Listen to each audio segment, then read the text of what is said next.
نماز میں پڑھی جانے والی 10 صورتیں جن کو ان پڑھ لوگ بھی بڑی آسانی کے ساتھ یاد کر سکتے ہیں۔ عام طور سے لوگوں کو قرآن کی زیادہ صورتیں یاد نہیں ہوتی ہیں تو انہیں نماز پڑھنے میں بڑی پرابلم ہوتی ہے کہ بعض مرتبہ لوگوں کو 1 یا 2 ہی صورت یاد ہوتی ہے، تو وہ ظہر کی نماز کس طرح سے پڑھیں، پھر عشاء کی نماز کس طرح سے پڑھیں، تو وہ لوگ بڑا کنفیوز ہوتے ہیں اور پھر انہی صورتوں کو بار بار نماز میں دہراتے ہیں۔ تو ایسا بھی کر سکتے ہیں کہ اگر آپ کو 2-4 صورتیں ہی یاد ہیں اور آپ کو رکعتیں زیادہ پڑھنا ہیں تو بار بار انہی صورتوں کو آپ پڑھ سکتے ہیں، لیکن کم سے کم 10 صورتیں اگر آپ کو یاد ہو جائیں نا تو آپ کے لیے بڑی آسانی ہوگی کہ اگر 17 رکعتیں عشاء میں بھی پڑھ رہے ہیں نا تو آپ نے ایک ترتیب سے 10 صورتوں کو 10 رکعتوں میں پڑھ لیا، اس کے بعد پھر سے انہی صورتوں کو دہرا دیا جہاں تک آپ کی جب تک نماز کمپلیٹ نہ ہو جائے۔ تو 10 صورتیں بڑی آسانی کے ساتھ آپ یاد کر سکتے ہیں۔ انشاءاللہ تعالیٰ آپ کو اسکرین پر بھی وہ صورتیں نظر آ جائیں گی اور میں آپ کو پڑھ کے سناتا ہوں۔ اگر ایک ایک حرف 2-2 لائن، ایک ایک حرف 2-2 حرف بھی اگر آپ روزانہ یاد کریں گے نا تو انشاءاللہ تعالیٰ 1 مہینے کے اندر اندر آپ کو 10 صورتیں یاد ہو جائیں گی۔ 10 میں سے 2-4 تو آپ کو یاد ہی ہوں گی، بہرحال جو یاد نہیں ہے وہ بھی انشاءاللہ آپ کو یاد ہو جائیں گی۔ اور اگر آپ صورتوں کے پڑھنے میں غلطی کرتے ہیں تو وہ غلطیاں بھی آپ کی درست ہو جائیں گی۔ تو بہرحال میں الم تر کیف سے والناس تک کی بڑی چھوٹی جو صورتیں، 10 صورتیں بڑی خاص صورتیں، نماز میں اکثر پڑھی جانے والی صورتیں،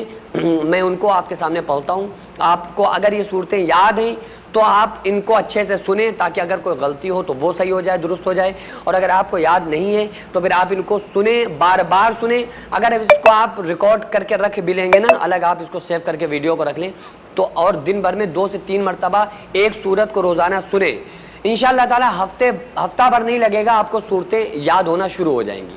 بس آپ سنتے رہیں، اس کو صرف سن لیں، آپ کو صورتیں انشاءاللہ تعالیٰ یاد ہو جائیں گی، کیونکہ کثرت سے جب آپ اس کو سنیں گے نا تو وہ الفاظ، وہ حروف، وہ آیات آپ کے ذہن میں بسنا اور پیوست ہونا شروع ہو جائیں گی۔ تو میں 10 صورتیں آپ کے سامنے پڑھتا ہوں، ان کو بغور آپ حضرات سن لیں۔ اعوذ باللہ من الشیطان الرجیم، بسم اللہ الرحمن الرحیم۔ ألم تر كيف فعل ربك بأصحاب الفيل ألم يجعل كيدهم في تضليل وأرسل عليهم طيرا أبابيل ترميهم بحجارة من سجيل فجعلهم كعصف مأكول۔ بسم اللہ الرحمن الرحیم، لإیلاف قریش ایلافہم رحلة الشتاء والصیف فلیعبدوا رب هذا البیت۔